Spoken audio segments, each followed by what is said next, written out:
চলছে আমার রাস্তা রাস্তা উদ্দেশ্যহীন, ফুরিয়ে যাচ্ছে হাইওয়ে জুড়ে আরো একটা দিন, আরো অনেক অনেক দূর পরের শহর। চলতে হবে আমায় রাত্রি ভোর, নেই যে আমার কোনো অবসর। যদি খুঁজে পাওয়া যেত একটা ঘর।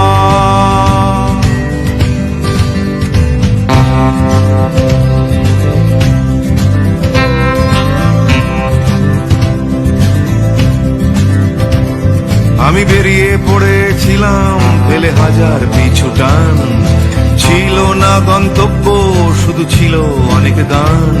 সেই গানগুলো আজ গেছে কোথায় পড়ে আমার অজান্তেই রাস্তার ধারে। যদি খুঁজে পাওয়া যেত হঠাৎ করে, যদি খুঁজে পাওয়া যেত ঠিকানা, কেউ কোথাও আছে আমার জন্য অপেক্ষায়। দর্শক দেখতে পাচ্ছেন তায়েফের মধ্যে এটা হচ্ছিল মসজিদে আলী বা কান্তারা মসজিদ। আর এখান থেকে তায়েফের নগরীতে আলী ইবনে আবু তালিব রাদিয়াল্লাহু তাআলা তার শাসন ব্যবস্থা বা দিনের পরিচালনা কার্যকর করত। যখন তিনি ইসলামের চতুর্থ খলিফা হিসেবে নিযুক্ত ছিলেন তখনকার সময়কার জিনিস। আর তার এই পাশের অংশটার উপরটা ছিল সেই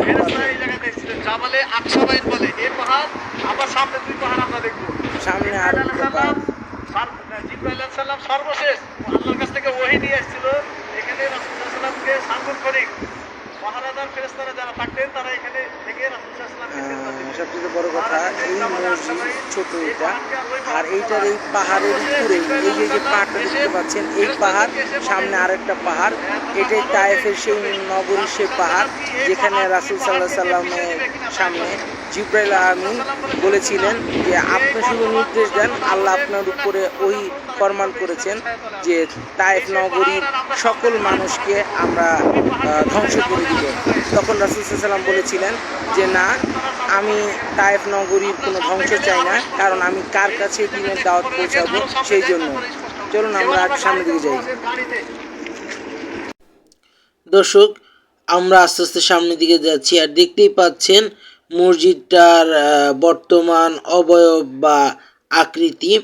এটা কিন্তু আলী রাদিয়াল্লাহু তাআলার বিচারালয় নামে বেশ পরিচিত, কিন্তু এটা কিন্তু আলী রাদিয়াল্লাহু তাআলার মসজিদ বা কান্তারা মসজিদ নামে বেশ খ্যাতি বা সুনাম আছে। কিন্তু বলে রাখা ভালো, এইখান থেকে আলী রাদিয়াল্লাহু তাআলা তার ইসলামের বিচারালয় কার্যক্রম সম্পাদন করতেন। এবং আরও একটি কথা বলে রাখা ভালো, এখন এটি কাঁটাতারের ভিতরে আবদ্ধ, এখানে মানুষকে সেমভাবে ঢুকতে দেওয়া হয় না।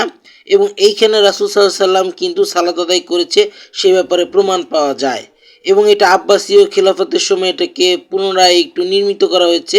আর এই বর্তমানে সাইনবোর্ড থেকে ইতিহাসমূলক কোনো তথ্য পাওয়া যায় না বা লেখা নেই। বর্তমানে এখান দিয়ে ওঠার কোনো রাস্তা নেই, এই এবড়ো খেবড়ো এই পাথরের উপর দিয়ে এখানে আসতে হয়। দেখতেই পাচ্ছেন এটা পুরো জায়গাটা ব্যারিকেড দেওয়া। আমরা আস্তে আস্তে সামনের দিকে যাব। আপনাদেরকে বলে রাখা ভালো, কারণ এই স্থানে বাংলাদেশি, ইন্ডিয়ান ও পাকিস্তানিরা এসে শিরকি ইবাদতমূলক কার্যক্রম করে বা ভক্তিশ্রদ্ধা দেখায় দেখে এটা বর্তমানে ব্যারিকেড দেওয়া। তা আপনাদের প্রশ্ন জাগতে পারে এখানে মানুষ কিভাবে ঢুকলো। আসুন আপনাদেরকে দেখাই। সামনেই দেখতে পাচ্ছেন একটি ফাঁকা জায়গা, কারণ এই স্থানটার এখানকার যে নেট বা জাল সেটা মানুষ ছিঁড়ে ফেলেছে। সেই ছিঁড়া স্থান দিয়েই তারা ভিতরে ঢুকেছে। আমরাও আস্তে আস্তে সেই স্থান দিয়েই ভিতরে ঢুকবো। দেখতে থাকুন আমাদের সাথে। এই যে আমরাও প্রবেশ করলাম। আর সামনে দেখতে পাচ্ছেন উচ্চ মিনারের সেই স্থান যেখানে মিনা এবং ছাদের উপরে যাওয়া যায়, মিনার যেখান থেকে আজান দেয়। আমরা একটু সামনের দিকে যাব। এটাকে যেহেতু বলা হচ্ছে আলী রাদিয়াল্লাহু তাআলার বিচারালয় বা আলী রাদিয়াল্লাহু তাআলার মসজিদ বা কান্তারা মসজিদ নামে পরিচিত, সেটা একটু আমরা দেখাই আপনাদেরকে। এটার ভিতরে অবস্থান দেখছেন আমার সামনে কিছু মানুষ হাতের বাম সাইডে উঁচু স্থান থেকে নামছেন।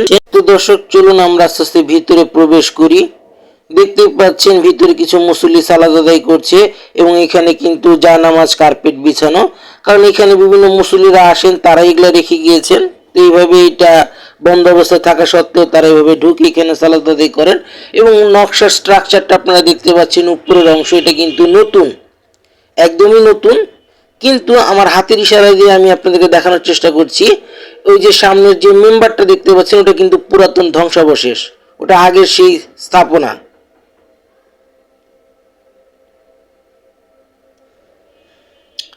এবং আমি আপনাদেরকে আস্তে আস্তে মেম্বারের উপরের অংশে নিয়ে যাব। মিনার উপরের অংশে দেখতে পাচ্ছেন এটা প্রাচীন স্থাপনা। চলুন আস্তে আস্তে আমরা মিনারের উপরের অংশের দিকে চলে যাই। যেহেতু আজানের রক্ত হয়ে গেছে, আজান দিচ্ছে, আপনারা কিছুটা মনে হয় আজানের আওয়াজ পাচ্ছেন।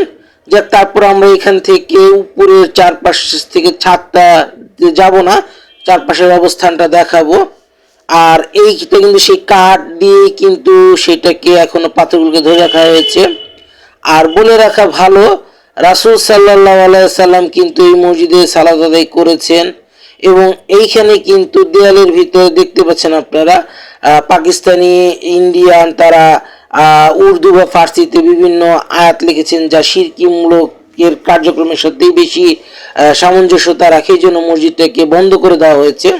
তারপরেও মানুষ ভেঙে চুরে সেই স্থান দিয়ে এখনো প্রবেশ করে উপরে যায়।